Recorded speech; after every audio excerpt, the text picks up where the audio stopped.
Hey everyone, WaddlerD here. It's been a good while since I wanted to do this Let's Play, but it's time to talk about this game.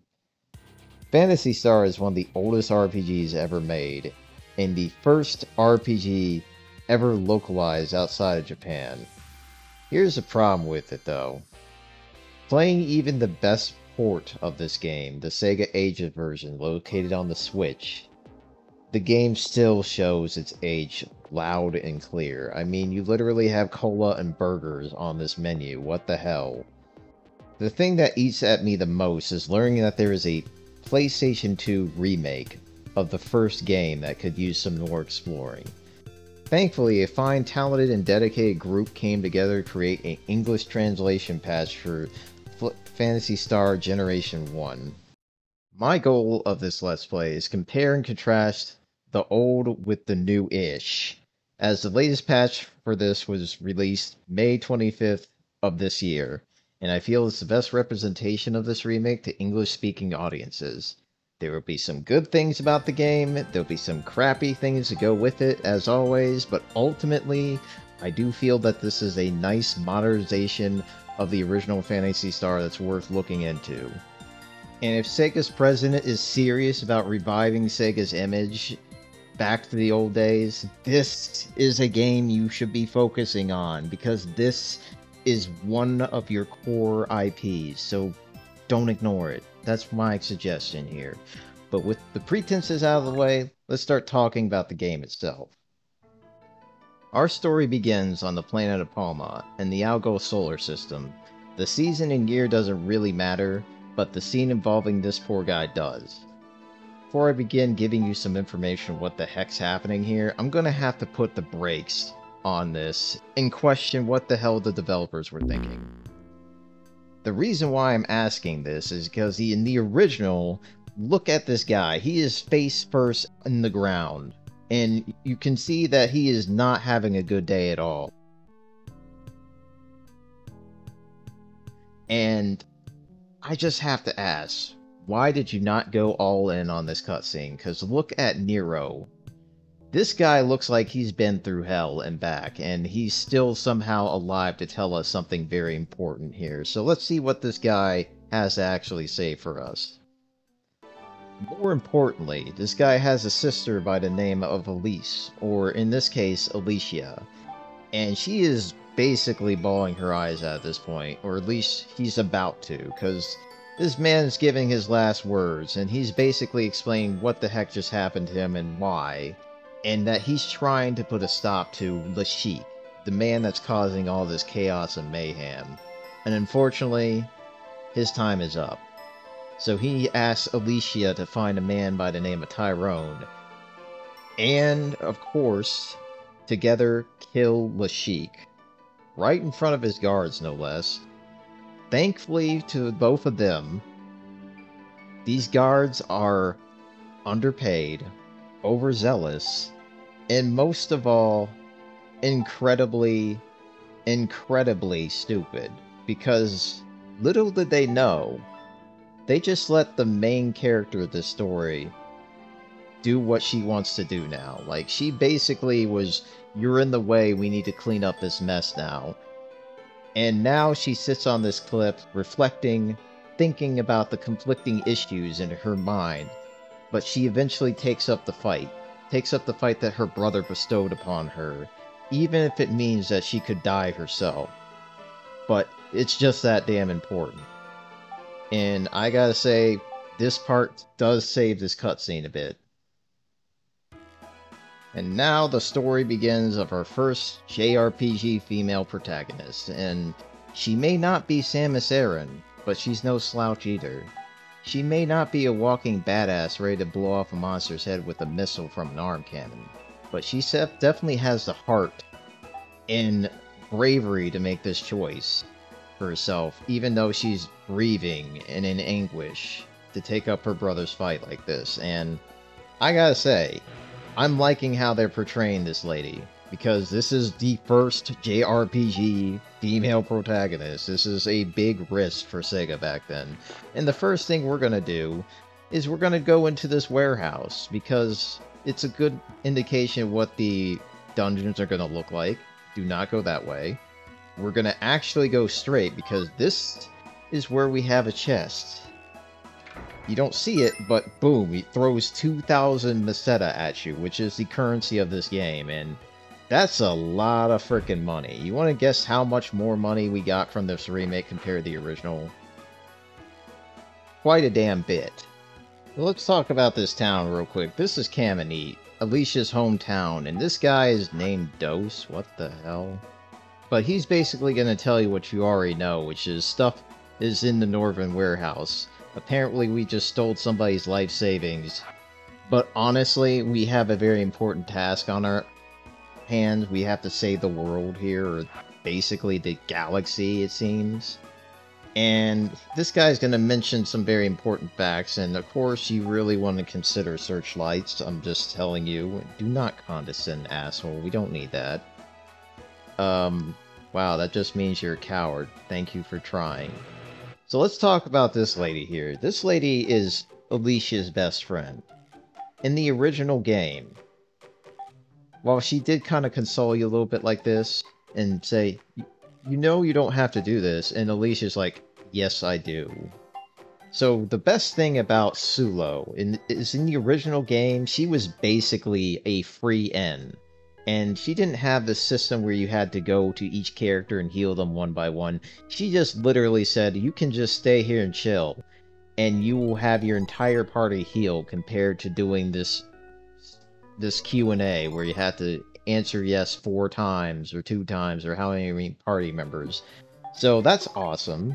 Revive kind of works in a different manner in the original, where you had churches, and these churches were not super useful, because if you didn't have a reason to revive somebody, guess what? You get to learn the wonderful thing about, hey, this is how much experience you need to level up. And it's like, great. Why can't you just do that on the main menu or whatever? So, yeah. Churches got devoured by medical centers, ultimately. So, this is where you're going to be going to heal in every town, period. Now, this may look like a scripted scene, but this is actually a console feature in action. It is one of the best features in the game. It allows you to basically learn what your characters are thinking at the time, get a reminder of what to do if you haven't played in a while, and some character interactions are gonna happen here, and I love that. In fact, talking to anybody in general in this game is a golden rule, and exhausting their dialogue will be an important added set in this game. Whenever you see colored words, especially with some exclamation points in front of them, that's a good sign that you should put that to memory and start listening more. It definitely did not exist in the original, where everything is just white text. So let's talk about saving real quick. Saving in the original would happen literally anywhere. You could save basically in a dungeon, on the overworld, in town, anywhere. Here you have save stations, and the reason why they did that is because there's a chance that you could hard lock yourself if you put yourself in a bad situation. With that all out of the way, let's talk about one of the more important things in RPGs. Shops. And originally you had an armory, which obviously would have weapons and armor. Usually the most useful shop in the game, followed by the second-hand shop, which allow you to sell stuff for one thing, but also to buy utility-based items. And then you had the first food shop.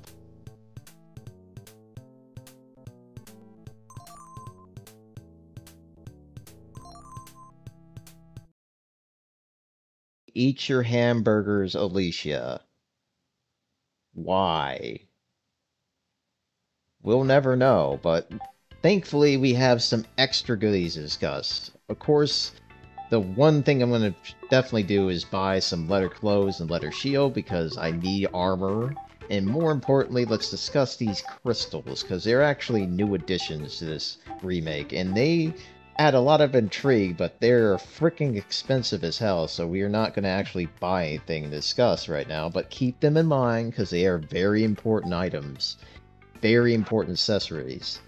Speaking of items, they combined the second-hand shop and the first food shop into one, and this is actually medication. It's not frickin' fast food for a change, but you really want to buy some searchlights because they're the most important item in the game. You will actually not be able to progress further without them, so buy at least 3. Just have at least 1. Also, don't get used to these shops being together. This is a one-time deal. Now, progression in this game is very picky because it's pushed by interaction with NPCs. Talking with people in this game is pretty nice compared to the original, where you had cardboard cutouts that you literally had to bump into for them to just belt out something out of a speaker, it seems. Here you have individuals with names. They actually have some backstory to them. If they don't, it's usually a cute little quirk about them to make them stand out. And they sometimes have more than one thing to say. And that's where you just have to just talk to people in this game. It's so important, and it just helps build this world that you're in. Case in point, remember seeing the name Gikish? He's right here. Nikish is a friend, because we have a first name basis going on. And essentially, Nikish has some information for Alisa. At least that's what she's hoping. And it seems he might know where this guy by the name of Tyrone is. Shion. But he also has a keepsake for us, and that is a Laconian pot. This thing is basically the mithril of Phantasy Star, at least the material anyway, so it's a big deal.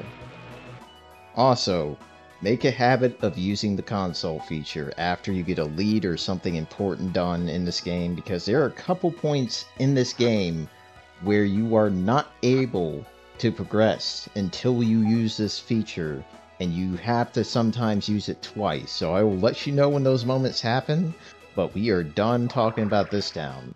But now we gotta talk about the overworld and how things roll. It's a random encounter situation, and you had enemy fights play out in the original, like, Final Fantasy mixed with Dragon Quest, the first one, where you had one enemy type, and the amount of enemies you had to deal with was the HP values at the top right, and once you randomly killed all of them by attacking or whatever, you would kill them, get a level, and then the chest pops in front of you, you open it, you get money and maybe an item, and that was done. But now, fights are like this.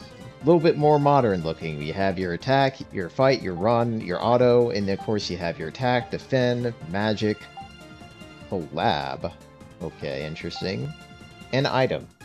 So we're just gonna smack the living crap out of this monster fly, because it's literally the Dragon Quest slime of this game. I mean, sure, he has a stinger, but he's kind of pathetic. Like, he's already dead right now. So focus on these enemies first, because they are not a problem to deal with, and take some time to grind for a little bit. But once you're done, go back to town, and let's talk about Alisa real quick, because we haven't even explored the main menu. Alisa is definitely the hero character through and through. Good attack, decent magic, but not really excelling anywhere, and you might be seeing some more stats than usual from the original, like magic power, magic defense, hit, and dexterity. Basically, the first two new ones are obvious. Hit is going to be the thing you're going to be most pissed off with, and dexterity is going to determine how fast you're going to act in a battle after all your selections are made. She's just all around good, but she certainly has some skills we need to keep in mind. Like, for example, she can heal herself right out the gate, which is great. And she has a guaranteed run spell.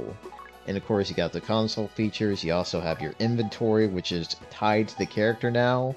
Good news is that you will not have key items dancing around in this space, but you will have to worry about your equipment taking up some of that space now. So it's kind of a here, good thing, bad thing sort of situation. Speaking of bad things, this is where you might want to consider the matter of running, because sometimes you'll get into a fight where it just doesn't seem like it's worth your energy and time at all. Like, for example, right now we're facing the Scorpius, which is an enemy you do not want to screw around with at level 1, because as you can see, he can poison you.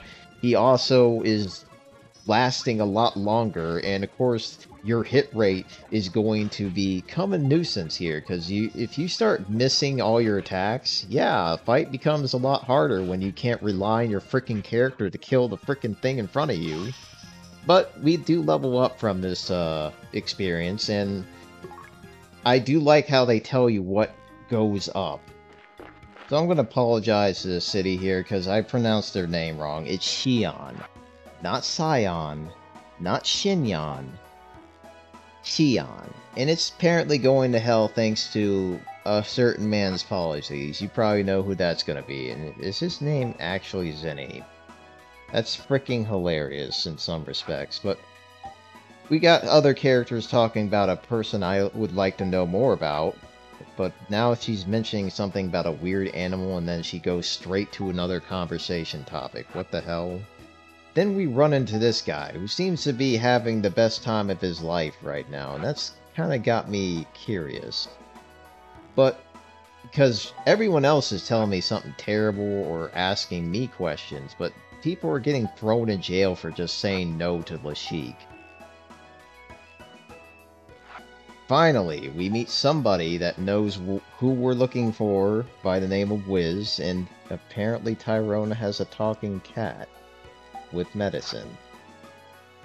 Is this Persona 5 inspiration right here? I'm just curious, but more importantly, he's trying to kill Medusa, which sounds like a really bad idea.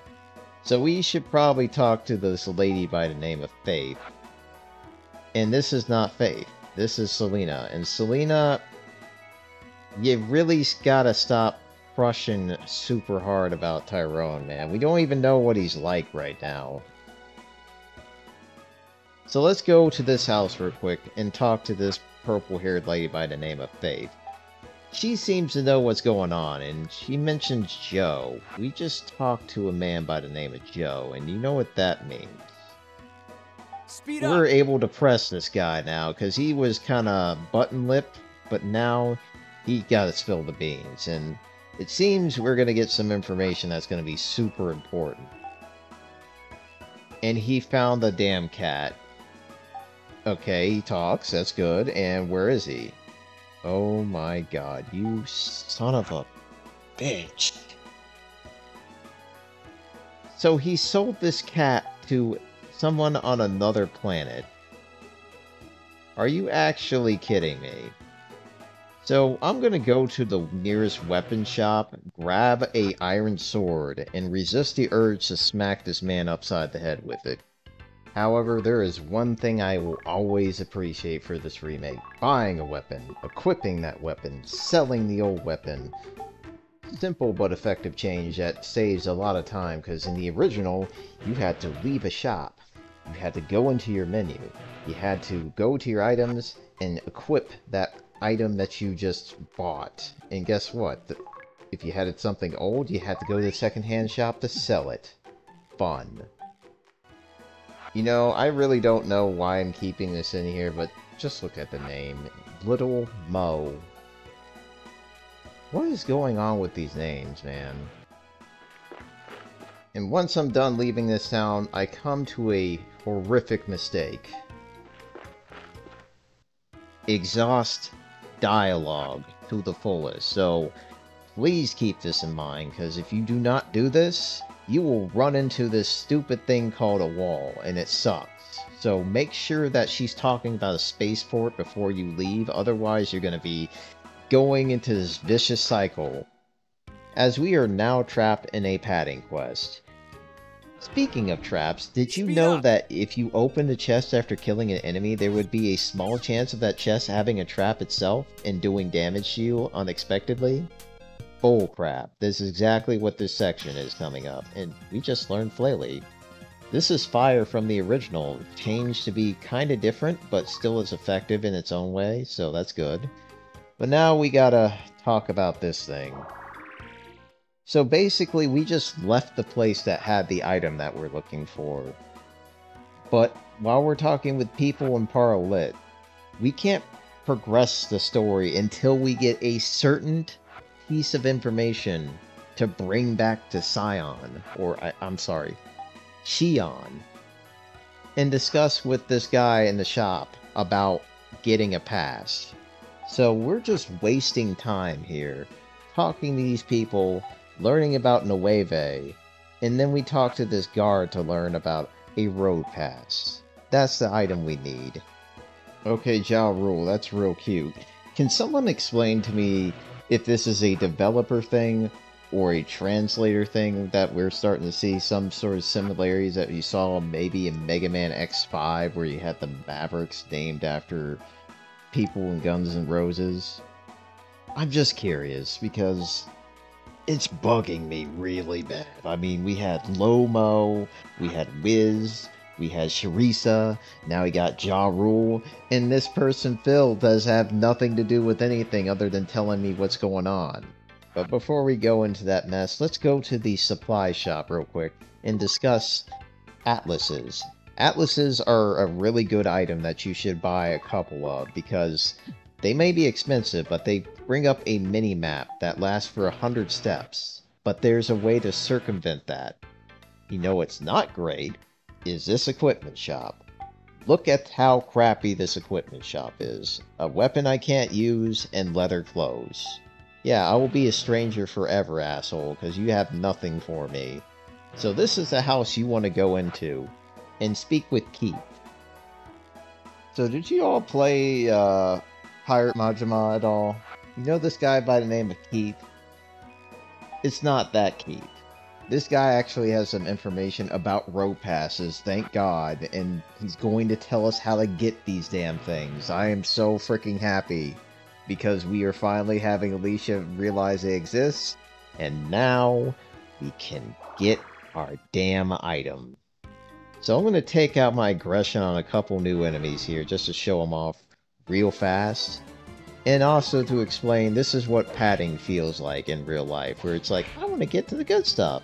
No, you have to spend like 5 to 10 minutes just to get to what you need to do. So I hate when games do that. And look at this cute little frickin' Rappy. This is the enemy that was not in the original game at all.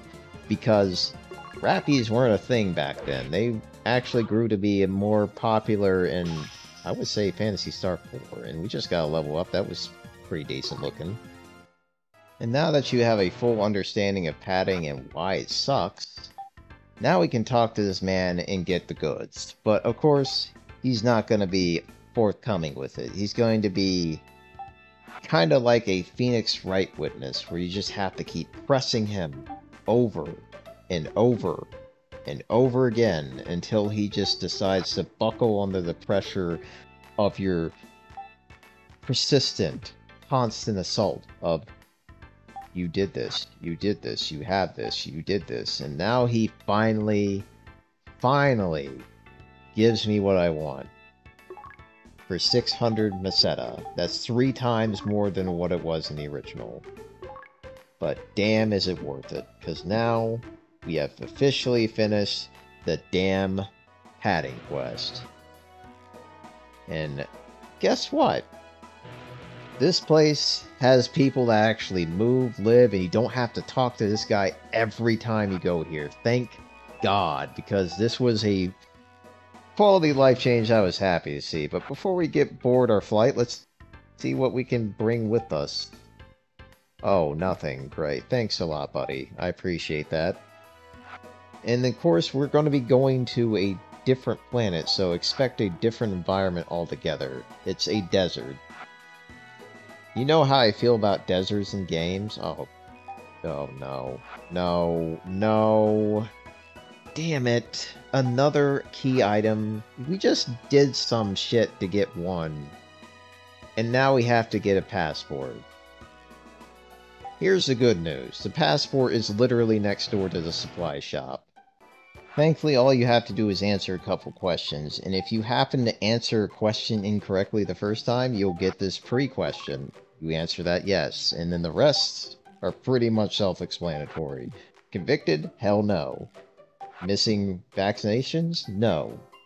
And of course, do not fall for the third no and hit yes. You get your passport and lose 100 Meseta. And now that we are officially finished with the thing that's preventing us to go from point A to point B. I'm curious how you all felt about this when you first played this game. You're like, what the hell is this? Why am I getting thrown in bureaucracy hell? I thought this was a game to escape from that. You know, despite all of that, I don't mind this. This is actually kind of cool, because where else in the game are you going to board a spaceship going from one planet to another after doing a passport quest? Very few. And planet Motavia is basically Tatooine in a nutshell. You have a planet covered in sand. You have these Jawa-looking fellas that are the natives of this place. And most importantly, you have sandworms. So even Dune is having a say here. But we are in the capital of Motavia. It's the largest city on this planet. So what do the natives think of this place? Is it any good? Huh. I guess the governor's gonna have to work on his campaign speech if he wants more votes here, but I don't know if he cares. Who knows? So we're gonna be meeting our supply shop guy, but before we go in there, let's duck into the equipment shop and talk about a couple new weapons. Bastard sword, dagger. Where the hell do these things show up? We won't know, but we will discuss them later for sure. But for now, let's go to the supply shop and meet the guy that has our cat. His name is Akendo. He's a scalper. He is selling him for 1 billion Meseta. We can't possibly get that much. And stingy, you are a son of a... Wait. He's an opportunist. Good. He's tricking himself and thinking he's getting a deal by taking this pot off my hands. You know what? Take it. I want my party member. Give me the damn cat right now. Before we begin the cutscene, let's take a look at the original for a one-to-one comparison. Right now, the writing here is really stiff. Kind of matter-of-fact, lacking all sorts of character. It's just close-ups and information for you to progress upon. And while this certainly worked for the 1980s, by the way, Odin is Tyrone in this game, it's the new millennium now, so you know what this means. We gotta spruce up this cutscene. So how did they do it in the remake? Here we get immediate characterization. Instead of Alisa just stating that they're partners, she's complimenting him right out the gate.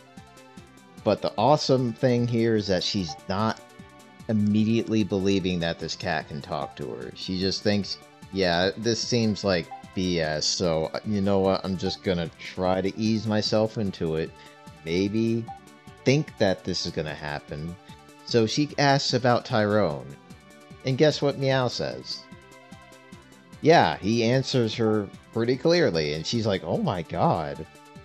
And now you get the details of what's going on, and I just love these cutscenes where you get close-ups of the characters, them reacting to one another, and more importantly, just having a dialogue. It's just great to see that these characters seem like they're going to get along really well, and you can understand that Alisa is actually going to have allies that she can call her friends, so good start. Definitely a nice reprieve from the past, but more importantly, now that you have a second person to talk to, these consults aren't going to be Alisa talking to herself. But now let's talk about Myau. So Myau is basically your healer support character that can actually do damage physically and magically. The worst stat that he has is HP, but he excels in a lot of other stats like dexterity and magic defense, so he can last just fine. You just have to kind of watch out for him early on. But he will be a great help and an awesome complement to Alisa. Like, he will immediately add to her game plan, and it will just... It also helps that these two seem to get along really well, which kind of makes sense, but overall, Myau is a great character to have as a party member, and more importantly, as a character, because the game is going to get a lot more fun from here. It's definitely going to have a lot more fun conversations, and most importantly, we're not going to feel like we're alone anymore. Unfortunately, we are running out of time, so next video, we're going to see if we can rescue Tyrone, understand what we can do to face Lashik at some point, and more importantly, maybe expand our ranks, because 3 is a group, 4 is a party. So thanks for watching, have a great day, and adios. Thank you all for watching. This video has been quite a trial and error sort of situation, but I really hope it turned out well for y'all. If you enjoyed the video, please give a thumbs up, and by all means leave feedback and let me know what you think. And most importantly, I hope you have a great day, and adios.